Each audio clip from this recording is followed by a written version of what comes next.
जी हाँ, नमस्कार दोस्तों। मेरा नाम है अनमोल कुमार और आप सभी लोगों का स्वागत है आपके अपने YouTube चैनल एडमिन लक्ष्य पर। तो दोस्तों, आज की क्लास में हम स्टार्ट करने वाले हैं MS एक्सेल 2007 को और जानने वाले हैं कि MS एक्सेल क्या है और MS एक्सेल को किस तरीके से ओपन करते हैं। ये सारी चीज़ें आज की क्लास में जानने वाले हैं। और दोस्तों, जो MS एक्सेल की डेफिनेशन होती है तो उसे हम इस तरीके से क्लियर करेंगे ताकि आपको कोई दिक्कत ना हो। क्योंकि क्या होता है कि काफ़ी बार हम MS एक्सेल या किसी भी चीज़ की आपको डेफिनेशन देते हैं तो उसमें कुछ ऐसे वर्ड होते हैं जो आपको नहीं पता होते, उनका मीन्स नहीं पता होता है, जिसकी वजह से आपको पूरी डेफिनेशन समझ में नहीं आती है।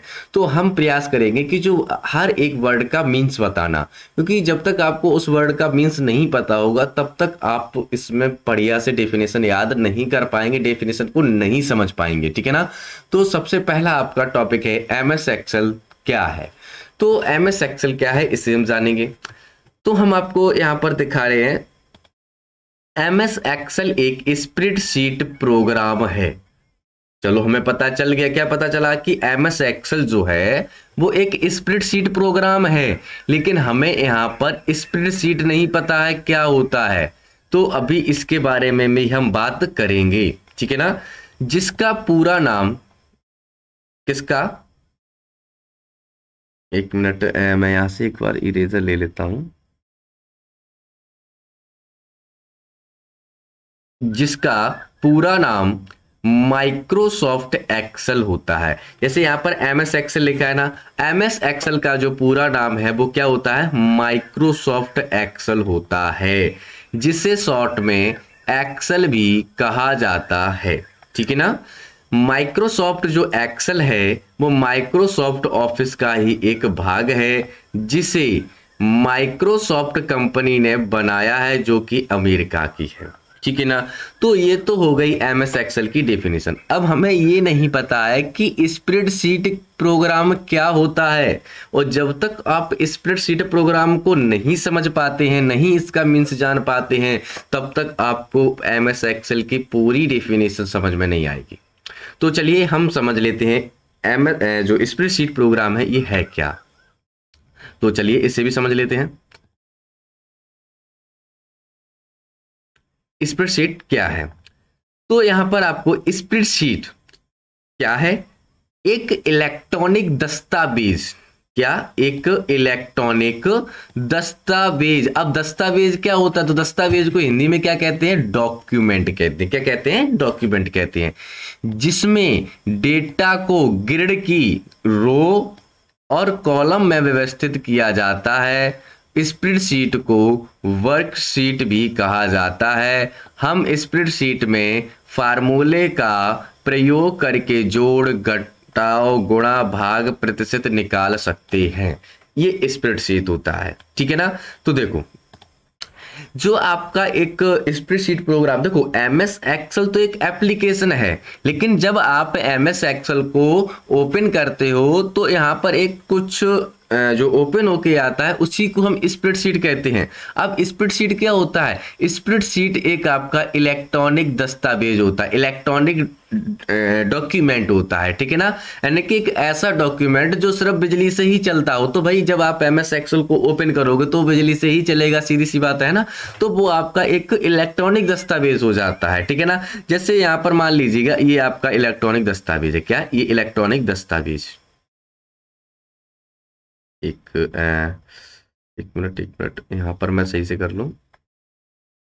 जैसे ये आपका एक इलेक्ट्रॉनिक दस्तावेज, ये क्या हो गया, आपका स्प्रेडशीट हो गया। क्या हो गया है, ये आपका स्प्रेडशीट। ठीक है। ये आपका हो गया है स्प्रेडशीट। एक मिनट, ये गलत हो रहा है थोड़ा। ये आपका क्या है, स्प्रेडशीट है। ठीक है ना। स्प्रेडशीट माने कि ये आपका एक इलेक्ट्रॉनिक दस्तावेज है, इलेक्ट्रॉनिक। ठीक है ना। क्या है, स्प्रेडशीट है ये आपकी एक स्प्रेडशीट है। ठीक है ना। स्प्रेडशीट हो गई है। अब इसमें क्या कह रहा है, जो आपका स्प्रेडशीट है इसमें ग्रिड, ग्रिड माने कुछ, ग्रिड माने इस तरीके से ये लाइनें होती हैं, ये लाइन है ये। ठीक है ना, ये लाइन है। तो यही आपकी क्या हो जाता है, यही स्प्रेडशीट बन जाता है। ठीक है ना। यही क्या बन जाता है, स्प्रेडशीट बन जाता है, ठीक है ना। इलेक्ट्रॉनिक आपका दस्तावेज ये हो गया, चारों तरफ जो बॉक्स है, और इसके अंदर जो कुछ इस प्रकार की ये जो लाइनें होती हैं इसी को कहते हैं ग्रिड। क्या कहते हैं, ग्रिड कहते हैं, जो कि रो और कॉलम में व्यवस्थित होती हैं। अब कॉलम कौन से होते हैं, तो कॉलम आपके ये वाले होते हैं, ये क्या है आपके कॉलम है, ठीक है ना, ये कॉलम होते हैं। अब रो कौन से होते हैं, तो रो आपके ये होते हैं, कौन से होते हैं, ये रो होते हैं, ठीक है ना, ये रो इस तरीके से। तो यही आपका क्या हो जाता है, ग्रिड कहलाता है। क्या कहलाता है, ग्रिड कहलाता है, जो कि स्प्रेडशीट प्रोग्राम होता है। क्या होता है, स्प्रेडशीट प्रोग्राम, ठीक है ना। तो आई होप आपको स्प्रेडशीट समझ में आ गया होगा, ठीक है ना। अब स्प्रेडशीट को स्प्रेडशीट को वर्कशीट भी कहते हैं, यानी कि जो आपका स्प्रेडशीट है इसे हम वर्कशीट भी कहते हैं या कहा जाता है, ठीक है ना। अब आप स्प्रेडशीट में कर क्या सकते हो, हम स्प्रेडशीट में किसी भी फार्मूले का इस्तेमाल करके एक्सेल स्प्रेडशीट के अंदर जोड़, घटाव, गुणा, भाग, प्रतिशत और भी कई सारे आप इस पे काम कर सकते हो। किस पे, स्प्रेडशीट प्रोग्राम पर कर सकते हो, ठीक है ना। तो आई होप आपको स्प्रेडशीट समझ में आ गया होगा। नेक्स्ट है आपका टॉपिक, एक्सेल को ओपन कैसे करें। तो एक्सेल को ओपन करने के लिए क्या करना है, सबसे पहले आपको अपने कीबोर्ड में विंडो प्लस आर प्रेस करना है, और विंडो प्लस आर प्रेस करने के बाद उसके बाद आपके सामने एक रन डायलॉग बॉक्स खुलकर आएगा, जिसमें आप एक्सेल लिखकर एंटर या ओके कर दें। जैसे ही आप अपने कीबोर्ड में विंडो प्लस आर प्रेस करोगे वैसे ही आपके सामने कुछ इस प्रकार का एक रन कमांड ओपन होके आएगा, और यहाँ पर आपको कुछ इस प्रकार से एक्सेल लिख देना है। यहाँ पर आपको एक्सेल लिख के ओके कर देना है, या फिर आप इसमें एंटर कर दीजिएगा, जिससे कि आपका एप्लीकेशन जो है वो ओपन हो जाएगा। तो ये था आपका एक्सेल का फंडामेंटल, ठीक है ना। तो चलिए अब हम अपने एक्सेल को ओपन कर लेते हैं। तो एक्सेल को ओपन करने के लिए सबसे पहले तरीका मैंने क्या बताया था, आपको अपने कीबोर्ड में विंडो प्लस आर प्रेस करना है, और जैसे ही आप विंडो प्लस आर प्रेस करोगे वैसे ही आपके सामने कुछ इस प्रकार का एक रन कमांड ओपन हो जाएगा, कुछ इस प्रकार से, ठीक है ना। अब इसमें आपको लिख देना है एक्सेल। क्या लिख देना है, एक्सेल। तो मैं यहाँ पर एक्सेल लिखता हूँ, और एक्सेल लिखने के बाद आप यहाँ पे ओके कर दीजिएगा, या फिर आप अपने कीबोर्ड में एंटर बटन प्रेस कर दीजिएगा, जिससे कि आपका जो एप्लीकेशन है वो कुछ इस प्रकार का ओपन होके आ जाएगा, ठीक है ना। तो ये था आपका एक्सेल ओपन करने का तरीका। तो आप जैसे ही एमएस एक्सेल को ओपन कर लेते हो तो वैसे कुछ इस प्रकार का इंटरफेस आता है, ठीक है ना, जिसमें कि ये होती है स्प्रेडशीट। ये क्या है, आपकी स्प्रेडशीट होती है, ठीक है ना, इसी को स्प्रेडशीट कहते हैं। और ये आपका एक इलेक्ट्रॉनिक दस्तावेज है। कैसा है, इलेक्ट्रॉनिक दस्तावेज है, और इसके अंदर ग्रिड, ग्रिड माने ये जो आपकी क्या बटी है, ये ग्रिड ही तो है, ये क्या है आपकी ग्रिड है, जो ये लाइन ऐसी बटी हुई ना, ये आपकी क्या है, ये ग्रिड होती है, ये वाले ये ग्रिड है, ठीक है ना, ये ग्रिड होती हैं, और ये इस तरीके से बढ़ती है ना, ये इस तरीके से, तो ये आपके ग्रिड में बट जाती हैं, ठीक है ना। तो ये आपका एक स्प्रेडशीट हो गया है। उसके बाद ये आपकी वर्कशीट भी होती है, इसे हम वर्कशीट भी कहते हैं, जिसमें कि ये आपके होते हैं कॉलम। ये क्या होते हैं, आपके कॉलम होते हैं। ये ABCD में जितने भी हैं ये आपके कॉलम होते हैं, और 1 2 3 4 होते हैं, ये आपके रो होते हैं। क्या होते हैं, ये रो होते हैं, ठीक है ना, कॉलम एंड रो। ये कॉलम और ये वाले क्या हो गए, रो हो गए, ठीक है ना। तो ये आपको समझ में आ गए होंगे। और जब आप यहाँ पर कॉलम और रो और आपस में मिलते हैं, ठीक है ना, जैसे कॉलम है और रो है, और जब वो आपस में मिलते हैं तो एक बॉक्स बन के आता है। एक बॉक्स कुछ इस प्रकार का एक निर्माण करता है, बॉक्स बनता है, जिसे हम कहते हैं सेल। क्या कहते हैं, सेल कहते हैं। जैसे ये आपका एक बॉक्स है ना, ये बॉक्स, इसी को हम कहते हैं सेल, ठीक है ना। ये क्या हो जाता है, आपका सेल हो जाता है, ठीक है ना। और सेल आपके 2 प्रकार के होते हैं, एक होता है एक्टिव सेल, एक होता है सिलेक्टेड सेल। एक्टिव और सिलेक्टेड में अंतर क्या हो, जैसे अभी ये आपके जो सेल हैं वो कैसे हैं, सिलेक्टेड सेल हैं। कैसे हैं, सिलेक्टेड सेल। और जैसे ही आप इसके अंदर लिखना प्रारंभ कर देते हैं वैसे वो ये क्या बन जाता है, एक्टिव सेल बन जाता है, ठीक है ना। तो ये थे आपके एक्टिव एंड सिलेक्टेड सेल, ठीक है ना। उसके बाद ये है आपका फार्मूला बार। क्या होता है, ये फार्मूला बार होता है। ये जितना भी ये पूरा दिख रहा है ना, ये वाला, ये आपका ये आपका होता है फार्मूला बार। क्या होता है, फार्मूला बार होता है। इसमें क्या होता है कि जब भी आप कोई भी सेल में फार्मूला वगैरह टाइप करोगे तो आपको फार्मूला बार में पता चल जाएगा कि आपने इसके अंदर क्या लिखा है, कौन सा फार्मूला लगाया है, कौन बताएगा? फार्मूला बार, जिसमें एफ एक्स लिखा होता है ना, ये फार्मूला बार, ठीक है। उसके बाद आपका आता है पीछे का जो ये एरिया है, ये आपका होता है नेम बॉक्स। क्या होता है? नेम बॉक्स होता है, ठीक है ना। ये आपको सेल का एड्रेस बताएगा। सेल का एड्रेस क्या बताएगा? मतलब कि जैसे मान लीजिए अभी क्या दे रहा है? F12 दे रहा है, ठीक है ना।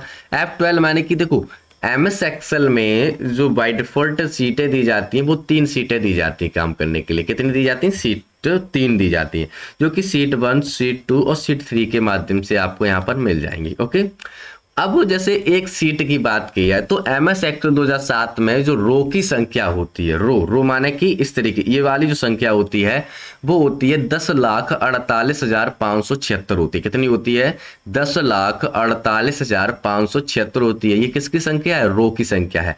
उसी प्रकार से ये कॉलम होते हैं, तो इन कॉलमों की जो संख्या है वो है आपकी 16,384। कितनी है? 16,384 होती है। अब इसमें आपको पता ही नहीं चलेगा कि आप यहाँ पर किस सेल पे काम कर रहे हो, तो उस समय आपको सेल नेम बॉक्स में जाना है या सेल एड्रेस में जाना है, तो ये आपको बता देगा कि आपने कौन सा सेल सेलेक्ट कर रखा है। जैसे मैं सेलेक्ट करता हूं E18। E18 का मतलब क्या है? E वाला कॉलम है, 18 वाला रो है, ठीक है ना।